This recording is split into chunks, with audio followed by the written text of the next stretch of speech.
મહાકાળી એજ્યુકેશનમાં આપનું સ્વાગત છે. આપ અમારી ચેનલમાં જોડાઈ રહ્યો એ બદલ ખૂબ ખૂબ અભિનંદન. મિત્રો, આપણે વાત કરીશું 13 ફેબ્રુઆરી કરંટ અફેર્સ 2025. ભૂલ કે મિસ્ટેકને કોમેન્ટ કરજો. વિડીયો સારો લાગે તો લાઇક અને સબસ્ક્રાઈબ કરજો. ચેનલ સાથે જોડાયેલા રહેજો.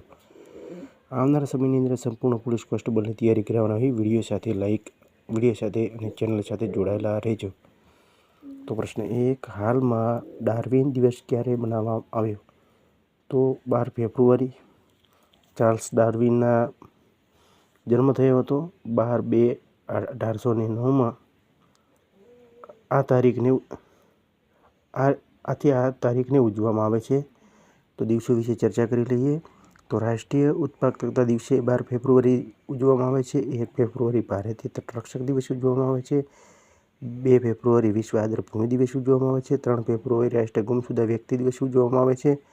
4 ફેબ્રુઆરી વિશ્વ કેન્સર દિવસ ઉજવવામાં આવે છે. 10 ફેબ્રુઆરી રાષ્ટ્રીય કૃમિનાશક મુક્તિ દિવસ ઉજવવામાં આવે છે. 10 ફેબ્રુઆરી આંતરરાષ્ટ્રીય મિરગી દિવસ ઉજવવામાં આવે છે. 11 ફેબ્રુઆરી આંતરરાષ્ટ્રીય મહિલા અને બાલિકા વિજ્ઞાન દિવસ ઉજવવામાં આવે છે. પ્રશ્ન 2, હાલમાં ચેન્નઈ ઓપન 2025 ટેનિસને પુરુષ એકલ ખિતાબ કોણે જીત્યો છે? તો ગેરિન જેગવેટ. તો પ્રશ્ન ગેરિન જેગવેટ તમિલનાડુમાં SDAT ટેનિસ સ્ટેડિયમમાં ફાઇનલ એલિયાન્સ યમેરને હરાવીને ચેન્નઈ ઓપન 2025 ટેનિસ પુરુષ એકલ ખિતાબ જીત્યો. જેગવેટે પ્રથમ ATP ખિતાબ જીત્યો. પ્રશ્ન 3, હાલમાં એશિયાના પ્રથમ આદમકદ એનિમેટ્રોનિક હાથી એલીનું અનાવરણ ક્યાં કરવામાં આવ્યું છે? બેંગ્લોર. પ્રશ્ન 4, હાલમાં લોકસભાના અધ્યક્ષ ઓમ બિરલાએ સંસદમાં કેટલી ભાષાઓને અનુવાદ સેવાઓમાં વિસ્તારની ઘોષણા કરી? તો 4. પ્રશ્ન 5, ભારતે અગલા AI શિક્ષા સંમેલન કયા દેશમાં આયોજિત કરવામાં આવશે? તો ભારત વિશે ચર્ચા કરી લઈએ. ભારત સરકારે વિદેશી નાગરિકો માટે નવી વિઝા કેટેગરી વિઝા લોન્ચ કરી છે. ભારતે વિશ્વનો સૌથી મોટો બીજો મોબાઈલ નેટવર્ક ફોન નિર્માતા દેશ બન્યો. ભારત દક્ષિણ આફ્રિકાને હરાવી ICC અંડર-19 મહિલા T20 વર્લ્ડ કપ જીત્યો. ભારત 21 દેશોનું ટેકનિકલ સેમિનાર હોસ્ટ કરશે. 2024માં સાયબર હુમલામાં બીજો સ્થાન લક્ષિત ભારત દેશ બન્યો. દુનિયાનો સૌથી ત્રીજો મેટ્રો નેટવર્ક વાળો દેશ ભારત બન્યો. પ્રથમ પર ચીન છે, બીજા પર અમેરિકા છે, પછી ભારત. ભારત 2023માં દુનિયાનો છઠ્ઠો સૌથી મોટો કપડાં અને પરિધાન નિર્યાતક દેશ બન્યો. ભારત વિદેશી મુદ્રા ભંડાર વધીને $709 મિલિયન થયું. સૌથી વધારે કોફી ઉત્પાદક દેશ ભારત બન્યો. બ્રાઝિલનું કોફીનું ઉત્પાદન 1 નંબર પર છે અને કર્ણાટક ભારતમાં સૌથી વધારે કોફી ઉત્પાદન છે. ભારત 181 દેશોમાં ભ્રષ્ટાચાર રેન્કિંગમાં 96ના નંબર પર છે. યાદ રાખજો. હાલમાં ઇંગ્લેન્ડ સામે 4000 આંતરરાષ્ટ્રીય રન બનાવ્યાની વાળો પ્રથમ ભારતીય કોણ ક્રિકેટર બન્યો છે? તો વિરાટ કોહલી. પ્રશ્ન 7, હાલમાં એશિયાઈ ફિશરીઝ એન્ડ એક્વાકલ્ચર ફોરમનું આયોજન ક્યાં કરવામાં આવ્યું?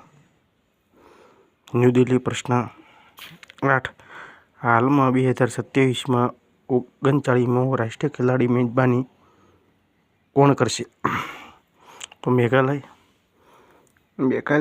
કેપિટલ છે શિલોંગ. CM છે કોનરડ. સંઘમાં 38મો રાષ્ટ્રીય ખેલોની મેજબાની ઉત્તરાખંડમાં કરી હતી અને 39માં મેઘાલયમાં. રાજ્યપાલ છે CH Vijayashankar. Travel trade report પ્રમાણે ભારતીય યાત્રીઓ માટે 2025માં સૌથી લોકપ્રિય ગંતવ્યના રૂપમાં શિલોંગ ઉભરી આવ્યું. મેઘાલયના પૂર્વ મુખ્યમંત્રી સાલેંગ મારકનું નિધન થયું. કેવાફિશની નવી પ્રજાતિ ખોજ મેઘાલયમાં થઈ. મેઘાલય સરકારે એક સરકારી OTT પ્લેટફોર્મ મેઘાલય લોન્ચ કરી. બહેદી નખલમ મહોત્સવ મેઘાલયમાં મનાવવામાં આવશે. મેઘાલયની લાકાડોંગ હલ્દીની જે ટેગ મળ્યો. મેઘાલયના મુખ્યમંત્રી ઉમદી હાર અનાનસ પ્રસંસ્કરણનું ઇકાઈનું ઉદ્ઘાટન કરવામાં આવ્યું. પ્રશ્ન 9. હાલમાં કયા દેશના ટોમ ક્રૂઝને કયા દેશની પ્રતિષ્ઠિત એરોનોટિક્સ મેડલ મળ્યો છે? તો ફ્રાન્સ. ફ્રાન્સનું કેપિટલ છે પેરિસ. કરન્સી છે યુરો. રાષ્ટ્રપતિ છે એમ્યુઅલ મેક્રોન. તબિયત ખરાબ છે એટલે થોડી અવાજ આવતા હશે મિત્રો તમને. 13મો મેક્રો 30મો કોલકાતા આંતરરાષ્ટ્રીય ફિલ્મ મહોત્સવનું થીમ દેશ ફ્રાન્સ બન્યો. ફ્રાન્સને થિયરી બ્રિટન યુરોપીય સંઘને આયુક્ત પદ રાજીનામું આપ્યું. ભારતીય નૌસેનાએ ફ્રાન્સ સાથે વરુણ અભ્યાસ આયોજન કર્યું. ભારતના ફ્રાન્સના વચ્ચે દ્વિપક્ષીય નૌસૈનિક અભ્યાસ વરુણ 2 થી 4 ઓક્ટોબર સુધી ભ્રષ્ટાચાર સાગરમાં આયોજિત કરવામાં આવશે. ફ્રાન્સના રાષ્ટ્રપતિ ઓલિમ્પિક ઓર્ડરથી સન્માનિત કર્યા. હેન્ડલે પાસપોર્ટ ઇન્ડેક્સ 2024માં ફ્રાન્સ બીજા સ્થાન પર છે અને ભારત 83મા સ્થાન પર હતું. 24માં હેન્ડલે પાસપોર્ટ ઇન્ડેક્સમાં 2025માં સિંગાપોર ટોપ પર છે અને ભારત 5મા ક્રમે છે. ડિજિટલ વિઝાની પેશકશ કરવાવાળો ભારત યુરોપીય સંઘ રાષ્ટ્ર ફ્રાન્સ બન્યો. ફ્રાન્સને તમિલ કવિ તિરુવલ્લુવરની પ્રતિમાનું ઉદ્ઘાટન કર્યું. હાલમાં કોણે કેનરા બેંકના પ્રમુખ અર્થશાસ્ત્રીને નિયુક્ત કર્યા છે? તો ડો માધવન કુટ્ટી. તો ઇસ્પાત મંત્રાલયના ડાયરેક્ટરના રૂપમાં મેમૂન આલમને નિયુક્ત કર્યા. કેબી બાલાસુબ્રમણ્યને સીડી બેંકના સીઈઓ ઇન્ડિયાના નવા પ્રમુખ નિયુક્ત કર્યા. મેજર જનરલ દયાલ જમીરને ઇઝરાયેલના રક્ષાબળના પ્રમુખ નિયુક્ત કર્યા. એસ શંકરને ચેન્નઈ પેટ્રોકેમિકલ્સ કોર્પોરેશન લિમિટેડના એમડી નિયુક્ત કર્યા. જસ્ટિસ હર્ષકુમારને મહાકુંભ પગદળ પર વ્યાપક ન્યાયિક આયોગના પ્રમુખ નિયુક્ત કરવામાં આવ્યા. સોની ગ્રુપના કોર્પના હિરોકો ટોટોકોઈને નવા સીઈઓ નિયુક્ત કર્યા. બીસીએસના બ્યુરો ઓફ સિવિલ એવિએશન સિક્યુરિટીના મહાનિદેશક રાજીવ નિર્મલ નિયુક્ત કર્યા. હિસાસી ટેચુકી મારુતિ સુઝુકીના એમડીને સીઈઓ નિયુક્ત કર્યા. પ્રશ્ન 11. હાલમાં કોને આઈઆઈએફએ ઉત્કૃષ્ટ ઉપાધિની પુરસ્કાર છે સન્માનિત કરવામાં આવ્યો? તો રાજેશ રોશન. પ્રશ્ન 12. હાલમાં 2025માં પેરાનિરાંજી એશિયા કપ વિશ્વ કપ ક્યાં આયોજિત કરવામાં આવ્યું છે? કેપિટલ છે બેંકોક, થાઈલેન્ડમાં.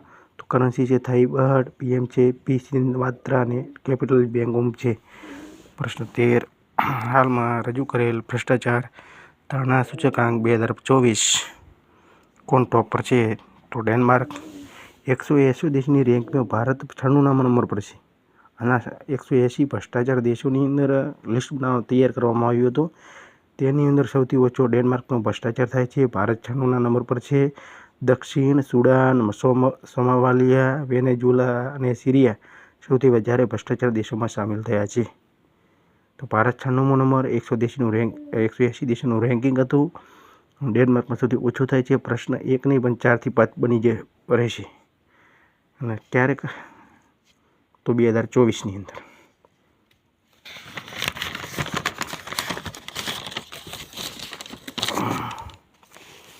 કેપિટલ છે ડેનમાર્કનું ડેનિશ કેપિટલ છે કોપેનહેગન. કરન્સી છે ડેનિશ ક્રોન અને પીએમ છે મેટ ફેડરિકેશન. પ્રશ્ન 14. હાલમાં કોને જાન્યુઆરી 2025 માટે ICC player of the month માટે પસંદગી થઈ? તો જોમેલ વાર્કિન અને પસંદગી થઈ. જોમેલ વાર્કિન પુરુષ કેટેગરીમાં વેસ્ટ ઇન્ડિઝના ખેલાડી છે અને મેથ બોની ઓસ્ટ્રેલિયાના ક્રિકેટર છે. તો થોડી વાત કરી લઈએ. જસપ્રીત બુમરાહ ઇન્ડિયાના ખેલાડી અને સધરલેન્ડ ઓસ્ટ્રેલિયાની મહિલા ખેલાડી. ડિસેમ્બર 24 માટે આઈસીસી પ્લેયર ઓફ ધ મંથની પસંદગી થઈ. હાઉસ રઉફ પાકિસ્તાન અને ડેનિસ વાઇટ હોજ ઇંગ્લેન્ડના. નવેમ્બર 24માં આઈસીસી પ્લેયર ઓફ ધ મંથની પસંદગી થઈ. નોમાન અલી પાકિસ્તાન અને અલમિયા ગેર ન્યૂઝીલેન્ડની. ઓક્ટોબર 2024માં આઈસીસી પ્લેયર ઓફ ધ મંથની પસંદગી થઈ. પ્રશ્ન 14. હાલમાં કયા દેશના રાષ્ટ્રપતિને પેપર સ્ટ્રો પર પ્રતિબંધ લગાવ્યો છે? તો અમેરિકાના પ્રશ્નો ખૂબ જ બની રહ્યા છે અને ખૂબ જ પ્રતિબંધો લાગી રહ્યા છે. વિદેશની અંદર ભારતના હાથકડી, પગમાં અને હાથમાં બંનેમાં સાથે 33 જેટલા મુસાફરો ભારતને પરત કર્યા છે. અમેરિકાએ ઇન્ટરનેશનલ ક્રિમિનલ કોર્ટ પર પ્રતિબંધ લગાવ્યો. અમેરિકાએ ખેલો ઇન્ડિયા ટ્રાન્સજેન્ડરમાં એથ્લેટો પર પ્રતિબંધ લગાવ્યો. અમેરિકાએ યુનાઇટેડ નેશનલ હ્યુમન રાઇટ કાઉન્સિલમાં બહાર થયું. WHO થી પણ બહાર થયું છે. અમેરિકા ક્યુબા ગ્વાતનામા બેપરવાસી બંદીગૃહ સ્થાપિત કરશે. ગૂગલ મેપ્સને અમેરિકા ગલ્ફ ઓફ મેક્સિકોનું નામ બદલ્યું. અમેરિકા રાષ્ટ્રપતિ ડોનાલ્ડ ટ્રમ્પને કેનેડા અને મેક્સિકો પર 25% ટેરિફ લગાવ્યો. અમેરિકાના રાષ્ટ્રપતિ સેન્ટ્રલ બેંક ડિજિટલ કરન્સી પર પ્રતિબંધ લગાવવાનો આદેશ આપવામાં આવ્યો. હાલમાં દેશના અમેરિકાના રાષ્ટ્રપતિ ક્રિપ્ટોકરન્સી પર કાર્યસમૂહ બનાવવાની મંજૂરી આપી. હાલમાં કયા દેશમાં ઓપરેશન ડેવિલ હન્ટ શરૂ થયો છે? તો બાંગ્લાદેશ. આ પ્રશ્ન તમારે કાલા માટે પૂછ્યો તો તેનો જવાબ છે. હવે તમારા માટે પ્રશ્ન છે ફેરથી, આજમાં કોણે સ્મિનર સ્પોર્ટ ડ્રિંક લોન્ચ કરી છે પીવાની બોટલ? તો પેપ્સી, રિલાયન્સ અને કોકા કોલા એક પણ નહીં. અને કેટલા ml લે છે ખાસ કરીને ચેક કરી લેજો. આપણે વાત કરી છે, અગાઉના વિડીયો જોતા હશો તો તમને માહિતી મળી રહી છે.